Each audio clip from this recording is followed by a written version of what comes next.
ওইটা এদিকে আসো তো। এখানে হচ্ছে ওই যে মিন্টু, তার একটা মেয়ে ঢাকা ভার্সিটিতে লেখাপড়া করে এবার পাশ করেছে ডাক্তারি। হ্যাঁ জি জি। তার বাড়িটা তুমি চেনো? হ্যাঁ চিনি। কোথায়? এই যে বাড়িটা আছে না, হ্যাঁ। এই বাড়ির পরের বাড়িটাই। ওকে ওকে, ধন্যবাদ। ওমা ডাকাতে মেহমান অনেক কথা না, কখনো তো আইতেছে না তাড়াতাড়ি। আরে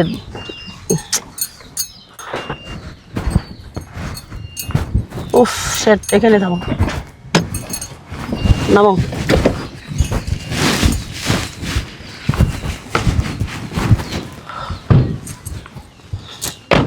কি দেশ মানে বুঝলাম না, এত মানে চারোদিকে এত নোংরা ছাইস এই দেশে কোথায়, মানে বুঝলাম না মেয়েটা কোথায়।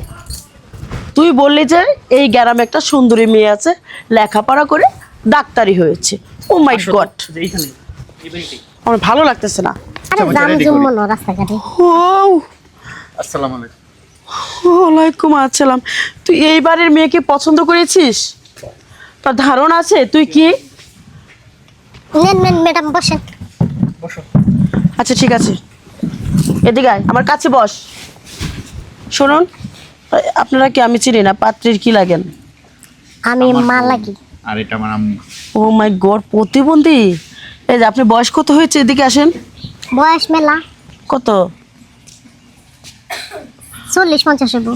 50 হবে, তারপর আপনি বড় হন নাই? না। আচ্ছা আপনার মেয়েও কি বাট্টু? না না না, আমার মেয়ে অনেক সুন্দর, উচ্চার লম্বা অনেক, আচ্ছা লেখাপড়া। আপনার মেয়েকে ডাক দেন, এত কথা বলার সময় নাই। ডিসকাস্টিং। কি মামো কি গরম, সামনে। খাওয়া দাওয়ার কোনো ব্যবস্থাই মনে করে নাই।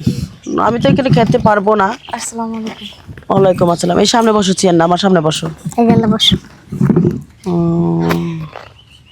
দেখি হাত। পেম্পিরিতে আসলো নাকি কলেজ জীবনে? সামডিম সামডিম বাপ আসলো? না ম্যাডাম কিছু ছিল না। চুল গোনাই বাকি গুড়ার নিজের মতন লাল চুল, কি মনে করো আগলা লাগাইছে নাকি? না না, মাথার চুল ঠিকই আছে। দিই দিই পাউডার দিই একবারে। তুমি থামো তো, কি শুরু করলে এগুলো? শাট আপ, তুই পাউডার দেখছাস? দিই দিই বাই করো। আঙুলগুলো দেখ একদম বুড়া মাসের মতো, বয়স প্রচুর হয়েছে, খালি মুখের সাইজটা একটু ভালো। আর এই মেয়ের জন্য তুই পাগল হয়ে গেছিস? হ্যাঁ, ঢাকা শহরে কত সুন্দরী সুন্দরী মেয়ে ঘুরতেছে। মাই গড, নো, আমি রাজি না। আমি এখানে থাকবো না, 1 সেকেন্ডও থাকবো না। চল ওঠ, ওঠ বলতেছি। এই মেয়ে তো সাইজই নাই। আরে কি হয়েছে, কপাল কত বড়। হ্যাঁ, এই দেখে দেখে দেখে, ও মাই গড, চোখগুলো একদম হলুদ হয়ে গেছে, মনে হয় জন্ডিস হয়েছে। এই অসুস্থ একটা নারীরে বিয়ে করে তুই নিয়ে যাবি, ওষুধপাতি কিনতে কিনতে একবার কর্মসারা হয়ে যাবে। আমি রাজি না। চলো চলো। দাঁড়ান, কি বললেন? আমার বয়স বেশি হয়ে গেছে, আমি দেখতে কালো, চুলগুলো আসল কিনা নকল এটা টেনে টেনে দেখলেন। আমি জীবনে কোনোদিন পার্লারে যাইনি। হ্যাঁ, আমি যাইনি জীবনে কোনোদিন পার্লারে, কারণ আমি ন্যাচারালি থাকি সব সময়। আপনার মতো ওই যে মুখে বেশ কিছু আলকাতরা রং ঢং মেখে আমি রং করতে আসিনি, হয়, বুঝতে পারছেন? এই মেয়েটা এখনো তোর বউ হয় নাই, আমার বাড়িতে ঢোকে নাই, তার আগে আমার মুখে মুখে চাপা করছে, তরতর করছে। What is this? শুনুন, আপনি কি মনে করছেন যে আপনার ছেলেকে আমি ভালোবাসি দেখে আপনার কোনো কথার জবাব দিব না? এটা আপনার ভুল ধারণা।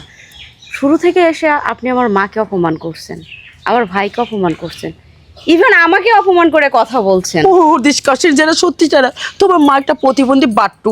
আপনার বড় লোক আপনি রাখেন, ঠিক আছে? মুখে মুখে চাপা করছে। এই ফ্যামিলিতে তুই থাকবি? হ্যাঁ, থাকলে আমাকে ত্যাগ করতে হবে। একটু চুপ থাকো। তোমার বেশি মা বেশি চুপ হয়ে যাচ্ছে। থাকবে কেন এখন? তুমি তো নিয়ে আসছো তোমার মাকে আমাদেরকে অপমান করানোর জন্য, তাই না? তুমি কি তোমার মাকে বলনি যে আমরা কতটা গরিব, আমি দেখতে কেমন? হ্যাঁ বলেছে, কিন্তু তোমরা যে এত ফকির একটা বস্তির লোক এইভাবে বলে নাই, ঠিক আছে? এই যে দেখো, তোমার মানে দুয়ারের মধ্যে হোটালে কি দিয়েছো? গোবর দিয়েছো, চারোদিকে গোবর গন্ধ। এখানে তোমরা বসে খাওয়া দাওয়া করো, এখানে পার্টি বিশেষ শো, তোমরা একই রুমের মধ্যে ভাই বোন। মাই গড, এভাবে কেউ থাকে? হ্যাঁ, না, এভাবে কেউ থাকে না। এইভাবে আমার পরিবার, আমরা সবাই থাকি। আপনার কোনো সমস্যা আছে? আচ্ছা, আপনি আপনার ছেলের বউ খুঁজতে আসছেন নাকি বাজার থেকে কোনো পণ্য কিনে নিয়ে যাইতে আসছেন, কোনটা? ও নো নো নো, ব্যাটা তুমি এখানে 1 মিনিটও থাকবে না, তুমি চলো চলো চলো চলো। থামো, একটু চুপ করে বসো। আরে কি কি চাস তুই? এই মেয়েকে বিয়ে করবি? হ্যাঁ, আমি ওকে ভালোবাসি, আমি ওকে বিয়ে করবো। এইবার বিয়ে করে তাহলে এই বাড়িতে ঘর জামাই থাকবি, থাকতে পারবি? হ্যাঁ পারবো। ওরে মাই গড, এত কষ্ট করে মানুষ করছি, আমাকে ভুলেছে এ ফকিনের মেয়েকে বিয়ে করে এই বাড়িতে থাকবে। না না না, আমি তোকে ছাড়া থাকতে পারবো না।